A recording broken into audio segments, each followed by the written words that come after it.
14th of November, 1965, 11:47 hours, Indo-China time, landing zone X-ray, Ayadrang Valley, Pleiku Province, rotor wash flattens elephant grass as the first Huey touches down. Major Bruce Crandall's UH-1D lifts off under fire, the 20th sortie of the morning. Tanks cannot reach this valley. The Central Highlands have no roads. By sunset, 450 soldiers of the 1st Battalion, 7th Cavalry stand in a perimeter smaller than a football field.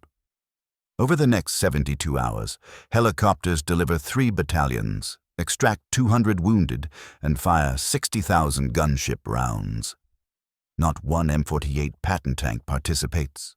America brings roughly 12,000 helicopters to Southeast Asia over the next decade. The war everyone thought would be won by armor is decided by rotors. By 1964, the Vietnam Air War in the public imagination belongs to supersonic jets. The F-4 Phantom II dominates magazine covers, its twin J-79 engines symbolizing American technological supremacy. Defense analysts measure success in Mach numbers and missile ranges, not hours over target. Military Assistance Command, Vietnam tally sorties where F-105 Thunder Chiefs and F-4s account for the bulk of strike missions. The A-1 Sky Raider and the UH-1 Iroquois look like transitional curiosities in an age of speed. But 85% of South Vietnam is jungle, mountain, or rice paddy. On that ground, tanks bog, roads fail, and the theory collapses in the first major battles. The UH-1 Iroquois, Huey, carries 11 troops or 6 litters at about 120 knots. Bell Helicopter delivers on the order of 16,000 Hueys between 1960 and 1975, the largest rotary wing production run in history. The 1st Cavalry Division, Airmobile, stands up at Fort Benning in July 1965 with 434 organic helicopters. An airmobile battalion can insert 8 kilometers behind enemy lines in 20 minutes. A tank battalion on Highway 13 may take 6 hours to move the same distance if the road is clear. Medevac becomes a culture as much as a tactic. Get the wounded out inside an hour. Helicopters call sign Dust Off fly about 400,000 medical evacuation missions between 1965 and 1973. Pushing survival to the era's highest levels.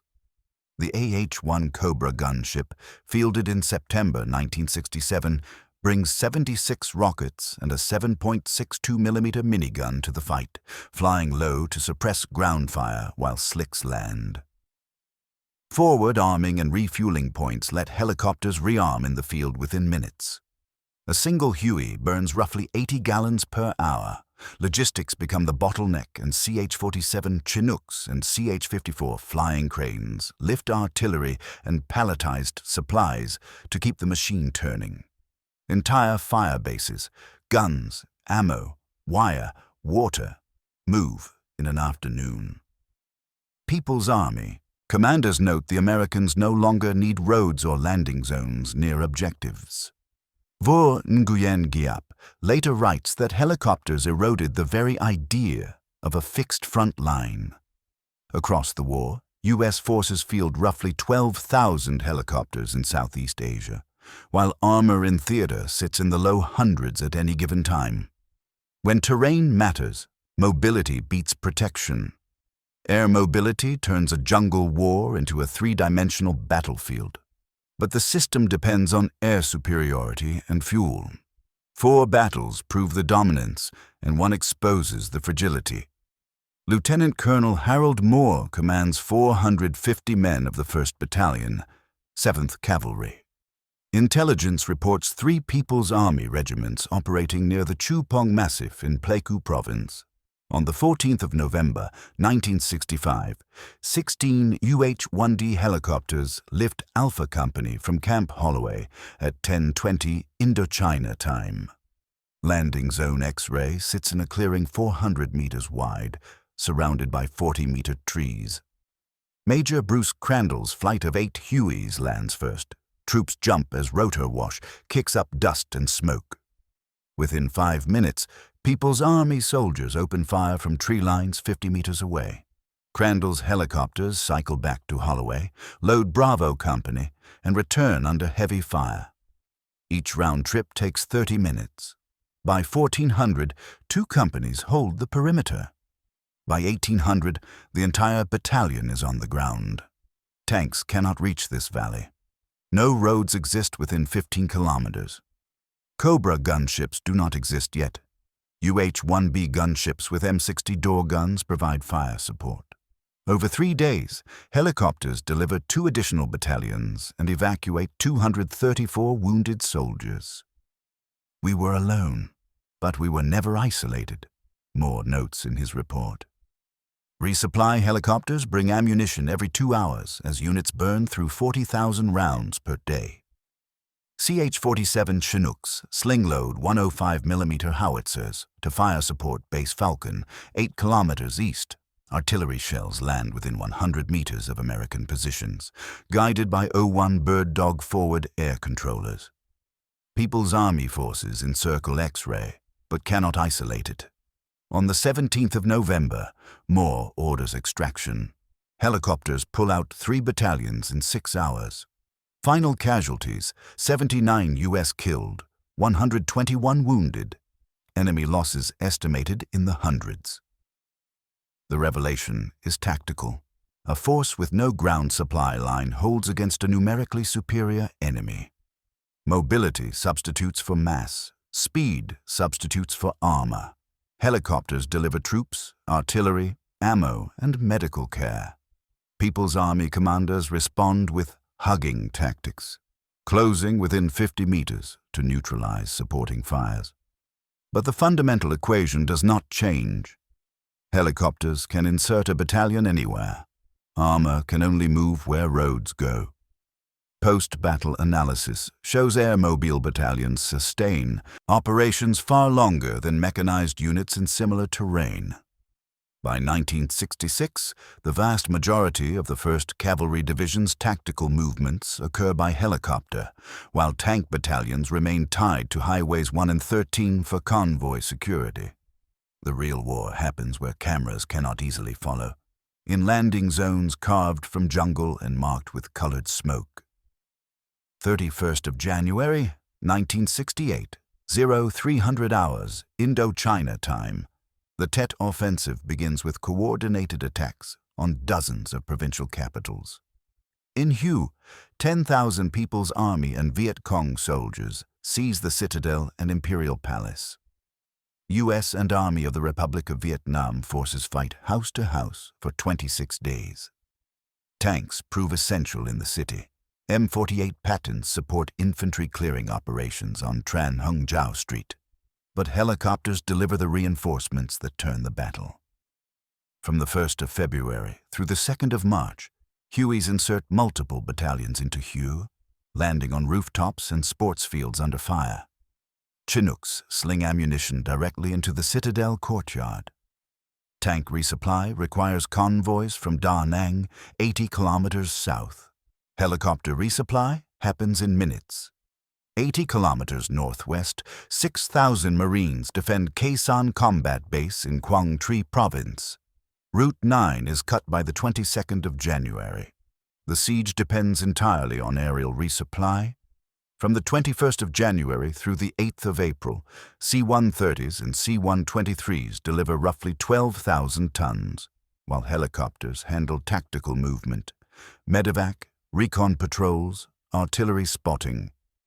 CH-46 Sea Knights land under fire to evacuate wounded. Dust-off crews complete hundreds of evacuations during the siege. Fewer than 10 M48s sit inside the perimeter. They cannot maneuver. Helicopters provide the flexibility. By early 1968, Cobra gunships are in theater and fly close support within 500 meters of the wire. The relief arrives not by road. Route 9 remains unusable, but by airmobile insertion south of the base by the 1st Cavalry Division. Hue shows tanks matter in cities, but helicopters bring the fighters. Keisan shows that when roads disappear, only rotors sustain a force. Helicopter losses spike as anti-aircraft density rises, yet production and replacements peak in the late 1960s and keep the fleet turning. Tanks see far lower attrition because they are far less decisive. 10th of May, 1969, 0700 hours, Indochina time, landing zone airborne, Assault Valley, Thua Thayan Province.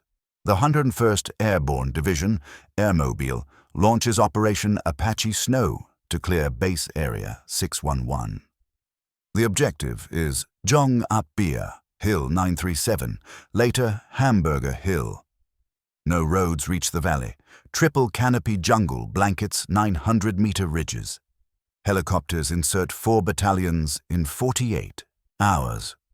Over 10 days, infantry assaults the hill 11 times against fortified bunkers. Cobra gunships fire 18,000 rockets and roughly 2 million minigun rounds in direct support. Slicks resupply forward positions with ammunition and water every 4 hours. Dust-off aircraft evacuate more than 400 wounded, some hovering on slopes too steep to land. Tanks cannot reach the battlefield. The nearest road lies 15 kilometers east at Hue. Artillery fire bases. Themselves helicopter supplied, fire tens of thousands of rounds. On the 20th of May, the 101st secures the crest. Casualties are heavy.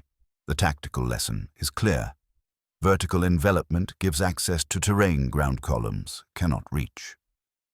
1st of May, 1970, 0730 hours, Indochina time, the Cambodian incursion begins. The 1st Cavalry Division and ARVN Airborne Division attack base areas along the border.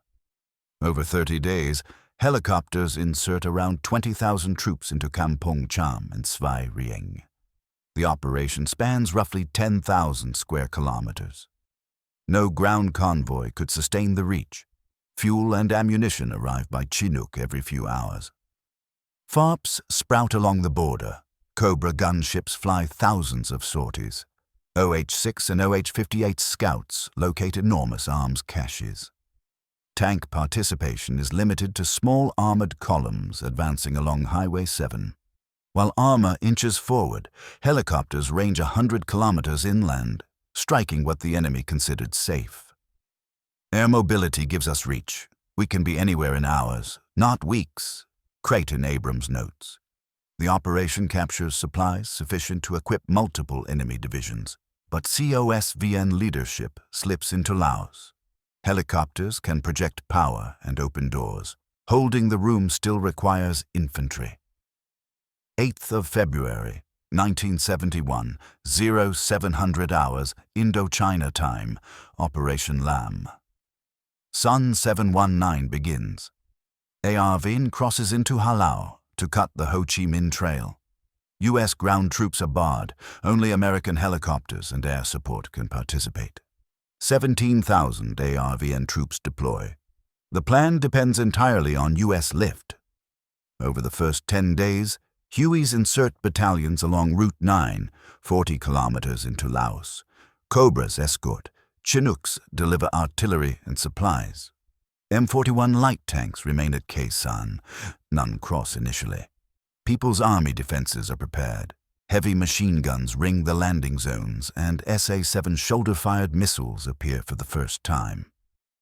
Between the 8th of February and the 25th of March, 108 U.S. helicopters are destroyed and 618 damaged. Availability plunges.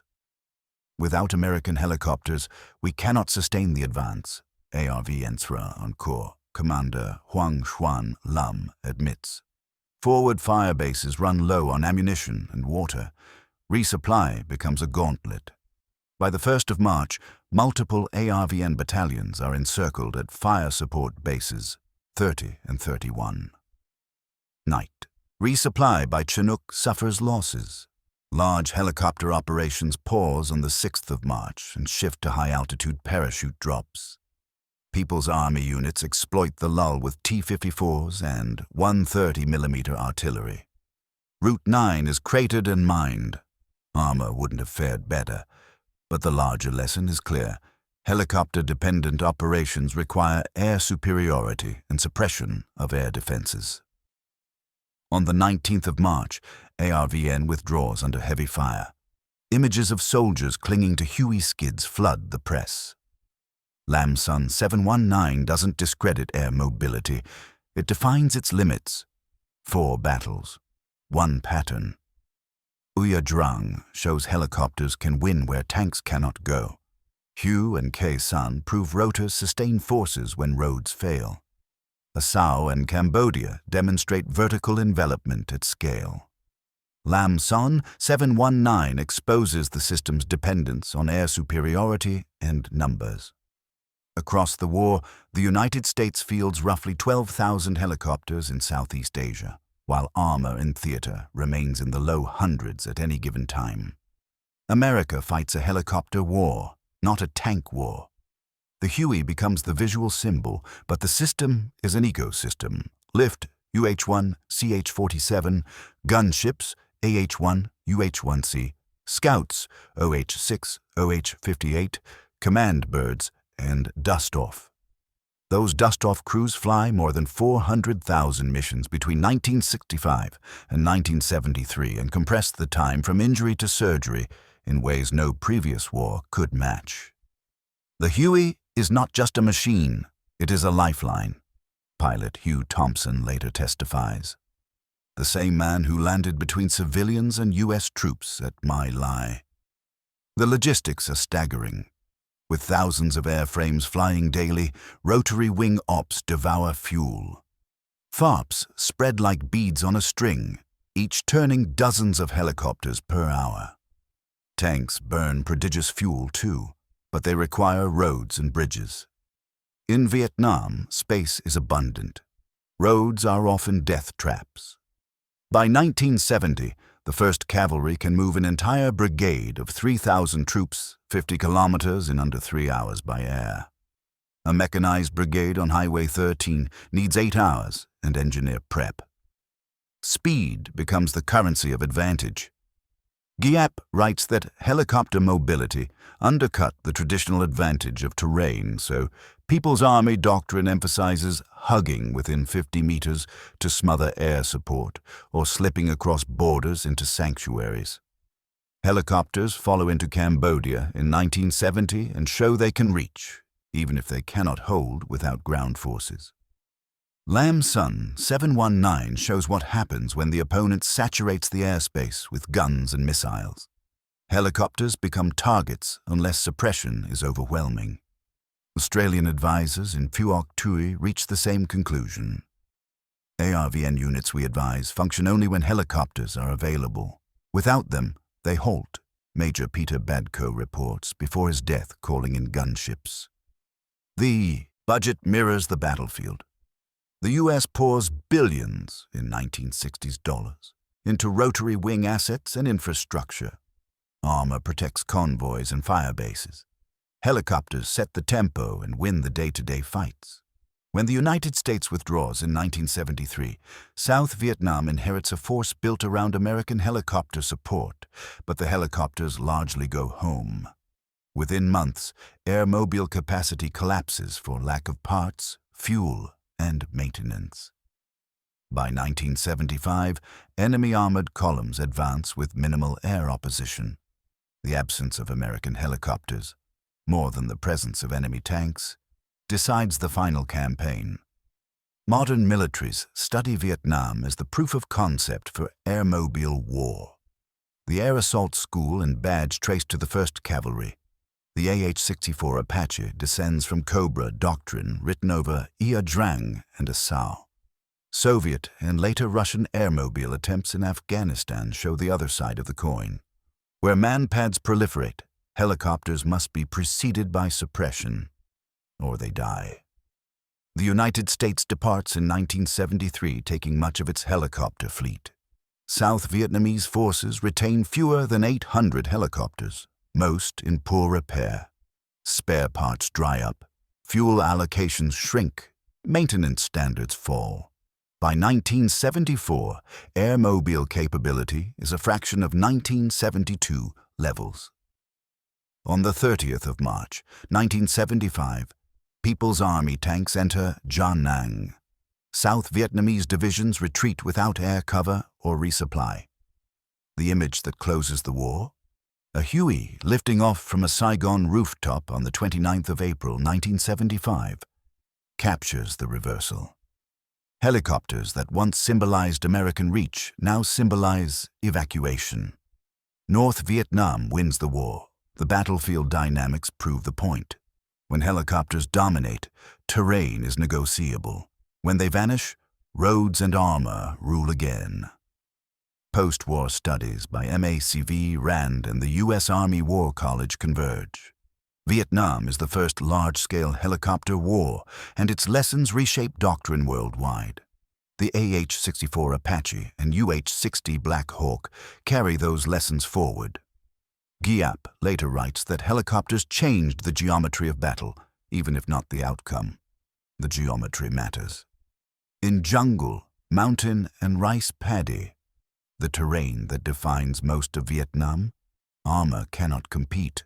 The thousands of helicopters in theater at any time, the hundreds of thousands of dust-off missions, and the 3 quick radio clicks that meant help was inbound tell the true story. America fights a 3-dimensional war in a 2-dimensional land. The myth of armored dominance dies in the Central Highlands, reborn as rotor wash and smoke. Mobility beats armor when the battlefield has no roads. Helicopters do not replace tanks. They operate where tanks cannot. The lesson from Vietnam echoes in every conflict since. Terrain decides which platform dominates. The rotor, wash over Ia Drang in 1965, signals the future of warfare, and the silence of absent helicopters over Saigon in 1975 confirms the cost of losing that advantage.